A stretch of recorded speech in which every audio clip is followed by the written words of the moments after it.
Reckless Stunts, written by Thunderrrstruck, posted on Archive of Our Own, read by Lillian Stark. Summary. In the aftermath of a mission, Rhodey studies Tony's behaviour and deduces something to be wrong. Rhodey had been watching Tony since the wrap-up of their latest mission.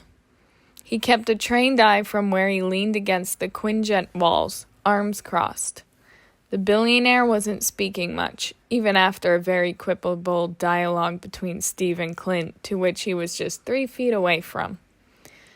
Tony loved to pounce on such openings in order to poke fun at his teammates. Except now. Unable to take more of this worry, Rhodey crossed the jet floor and stood by his boyfriend's side.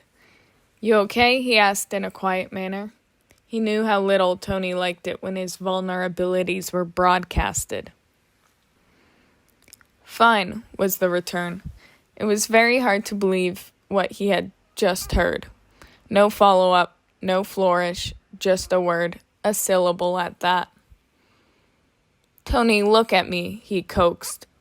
A look in his eyes would be all he needed to determine Tony's pain. That was where he hid everything. All Rhodey needed was one glimpse. The mechanic shifted his head the slightest degree. He did not quite meet Rhodey's eyes, which in itself tipped Rhodey off. Still keeping his tone hushed, he asked, "What's wrong?" "Dizzy," Tony gasped. "Bit nauseous. I can't. World's not supposed to He scrunched his eyes tight. "Blur, right?" "No, not really." Rhodey shook his head with a light smile. Tony attempted a non-committal grunt. "That's not happening to me." Guiding him into a chair, Rhodey patted him on the shoulder before slipping into the space to the left of the pilot's seat. "How far out are we?" he asked, to which Clint glanced over. "Couple minutes at most," he updated. "Why?" At a tone that would only be audible between the two in the cockpit, Rhodey commanded, "Go faster, and alert Helen to prepare medical equipment for Tony. He's worse off than I thought." "Copy that." Rhodey left the cockpit to crouch by Tony's chair. The man held his head in his hands. His posture was ridiculous, and if this weren't a worrying situation, Rhodey might have teased him for it. Instead, the Air Force lieutenant placed a hand on Tony's knee and regarded him for a silent few moments. "We're almost at the tower," he said. He didn't receive an answer. "Hey. Tones. Can we just go to sleep when we get there?" Tony muttered. As much as Rhodey liked the idea of curling up with his boyfriend for the night, he shook his head. "Medbay first." Tony groaned, but the sound was pitifully weak.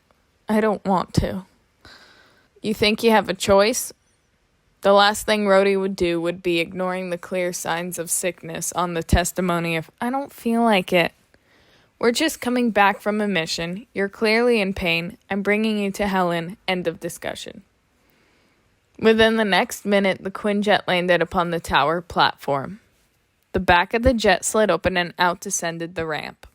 Rhodey linked an arm around Tony's torso and let the wounded lean heavily on him the entire way to the stretcher waiting. Helen Cho was quick to relieve some of Tony's weight from Rhodey's shoulders. "Any notable symptoms?" she asked, while strapping a halfway to unconscious Tony to the stretcher. "Dizziness and nausea," replied Rhodey. "Also fatigue, the obvious one here. Blurring vision." Nodding, she took up space at the back of the stretcher to wheel him away. Rhodey was left with no other choice but to follow. He would have followed all the way into the med bay, but he was blocked by one of the staff. They needed space to work, she explained.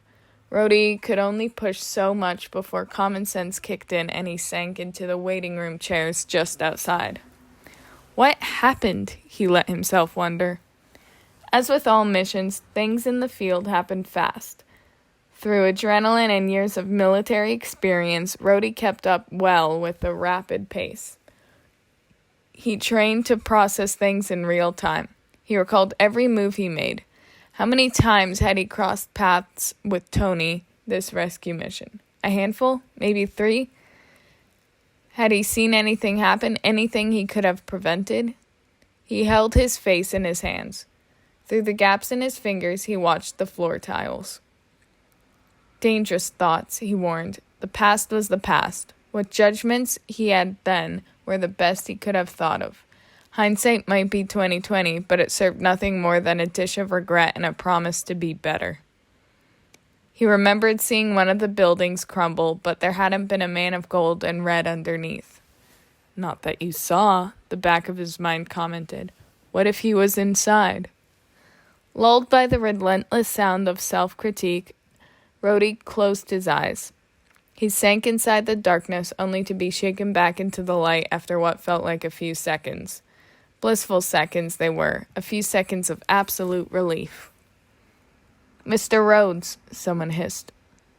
"James." He shook the darkness into the corners of his mind and blinked up at the gentle face of Helen Cho. "I'm here, awake." "Is he awake?" spluttered words from his lips. "He is," she smiled. "You can see him now." Rhodey jumped to his feet. He would have raced inside the hospital wing's doors if it weren't for the doctor's hand coming to rest upon his upper arm. "Be careful. He's still recovering." The internal bleeding was severe. "Make sure he doesn't move much." Bearing her words in mind, the lieutenant pushed open the medbay door. At the end of the chamber of beds was Tony's resting place.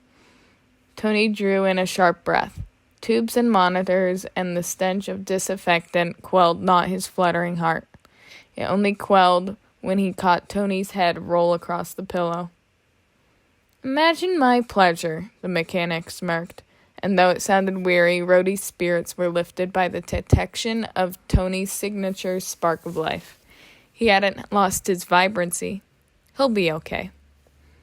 "The second face I see is old Sour Patch." "Imagine my pleasure, seeing you make it," Rhodey retorted. "You gave us a scare." "You thought a building was going to stop Iron Man?" "It could have." He winced at the reminder of seemingly ceaseless cascade of cinder blocks. Again, he could not remember seeing a flash of gold underneath. How much pain had it cost to fly out, he asked himself. How much had Tony endured as everything came crashing down upon him? But Tony was safe now. Tony was sailing towards a recovery. Everything proceeded optimistically. Placing a hand on his shoulder, Rhodey smiled down at those chocolate eyes he'd come to love. The browns darted back and forth between both of Rhodey's own eyes, surveying him through a mild squint. "You're going to tell me to be less reckless," Tony ventured to guess. Rhodey chuckled dryly. "What's the point? You'll just ignore it." "Good, you're catching on. Only took a couple decades." "Being your impulse control is a full-time job," he said. He trailed his hand down Tony's arms, only to stop when he reached his hand. Integrating his fingers in between the mechanics, his shoulders rose and dipped with the least obstructed breath he'd had since the mission, since before, even. "You love it, though." "I'm pretty sure the only good thing that comes out of it is you not ending up dead." Rhodey cast a glance behind him, spied a chair against the wall, and stretched his free hand over to drag it close by. He settled himself on the dark blue cushion before leaning his forearms against the bed. "Yeah," Tony drew out. "I think I'm invincible." "It's that kind of thinking that'll get you killed." Tony pouted for show. "You don't believe in me? I thought that's what I signed up for when I started dating you." "Shut up," dismissed Rhodey, but not without sharing a laugh between them. Seeing that smile was enough to warm his heart and drive the post-battle jitters definitively from his system. He might have his work cut out for him when he came to teaching Tony restraint, but for the moment, he focused on the solace of his recovery. He stayed by Tony's side for as long as he could, but eventually Helen came in to herd him out, claiming it was time for her patient to rest. Rhodey bid a good luck, knowing how impossible it was to get Tony to sleep, before making for the door. One last look he tossed behind them, a mutual exchange, before Rhodey took his smile into the hall. Yeah, things are going to be fine.